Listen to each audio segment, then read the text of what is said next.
Hello to all my subscribers and viewers. Welcome to my channel.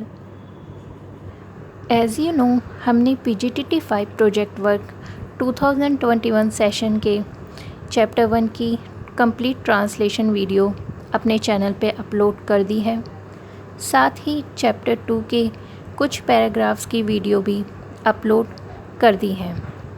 अब हम साथ ही आपके लिए PGTT असाइनमेंट्स के ट्रांसलेशंस की वीडियो भी लेकर आएंगे।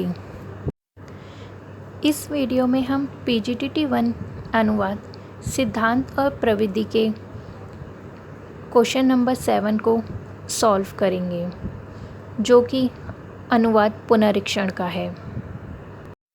इस क्वेश्चन में इंग्लिश का पैराग्राफ दिया गया है और साथ ही उसका हिंदी अनुवाद भी दिया गया है, लेकिन इस हिंदी अनुवाद में कुछ गलतियां हैं।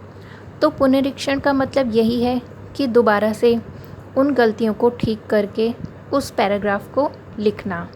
तो हम यही करेंगे और इसमें जो करेक्शंस हैं वो ठीक करेंगे।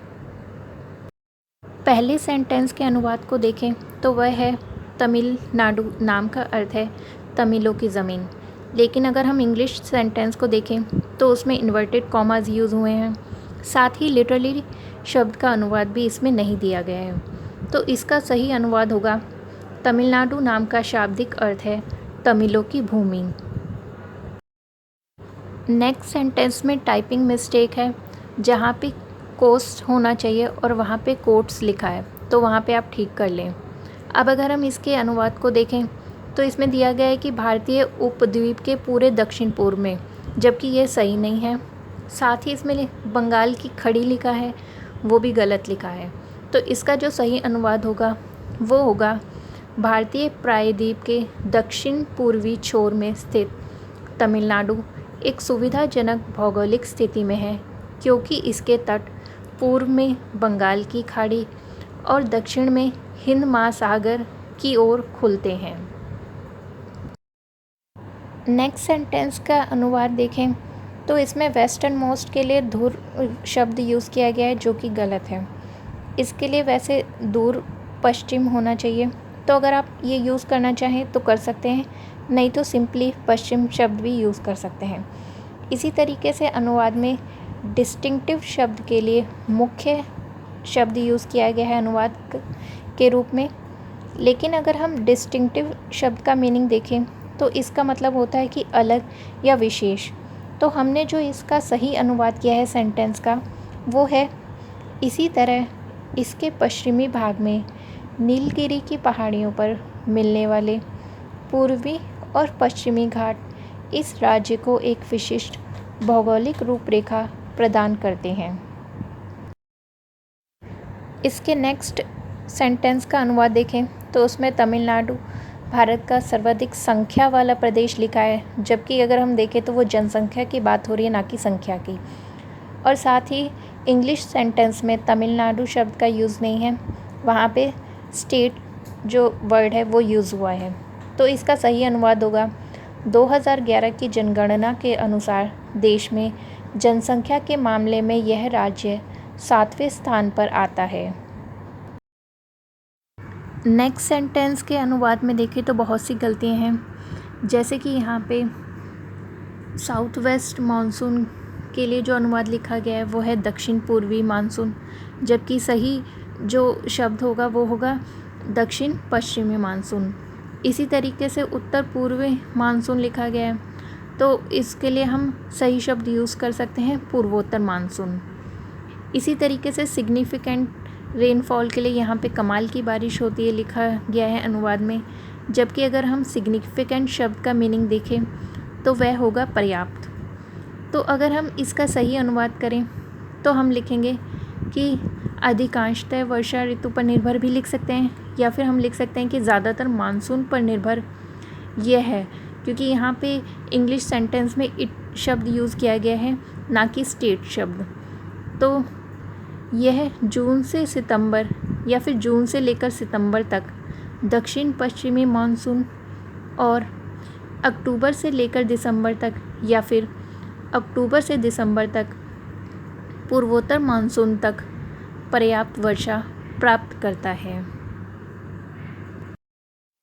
इसके नेक्स्ट सेंटेंस में भी बहुत सी गलतियां हैं, जैसे कि इंग्लिश सेंटेंस में थमिरबरानी रिवर का नाम है, जबकि हिंदी अनुवाद में वह नाम नहीं दिया गया है। साथ ही हिंदी अनुवाद में लिखा गया है कि राज्य को जल प्रदान किए जाने के साथ साथ कृषि और उद्योगों की जल पूरा होती है। अगर हम देखें तो ये कोई सेंस नहीं बनाती। तो अगर हम इंग्लिश सेंटेंस के अकॉर्डिंग इसका सही अनुवाद करें तो वह होगा, ये मानसूनी बारिश कावेरी, पलार, पोन्नाइयर, दक्षिणी पेन्नार, वेगई, थामिरबरानी जैसी नदियों को जल प्रदान करती हैं, जो राज्य को पानी देती है और इसकी कृषि और उद्योग को बनाए रखती हैं। इस सेंटेंस के अनुवाद में देखें तो सबसे पहले कावेरी डेल्टा है, जो कि हिंदी अनुवाद में कावेरी लिखा गया है और डेल्टा शब्द नहीं लिया गया। साथ ही बैकबोन शब्द के लिए जो अनुवाद लिया गया है वो जीवन शब्द का किया गया है।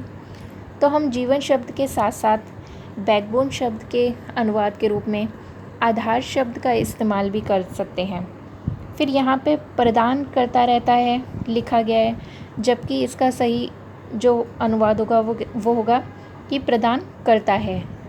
तो इसका अगर हम सही अनुवाद करें तो वह होगा, ऐतिहासिक रूप से धान की खेती के लिए प्रसिद्ध कावेरी डेल्टा राज्य की कृषि को जीवन या फिर आधार प्रदान करता है और कई मायनों में इसके पवित्र सांस्कृतिक लोकाचार और उपलब्धियों को परिभाषित करता है।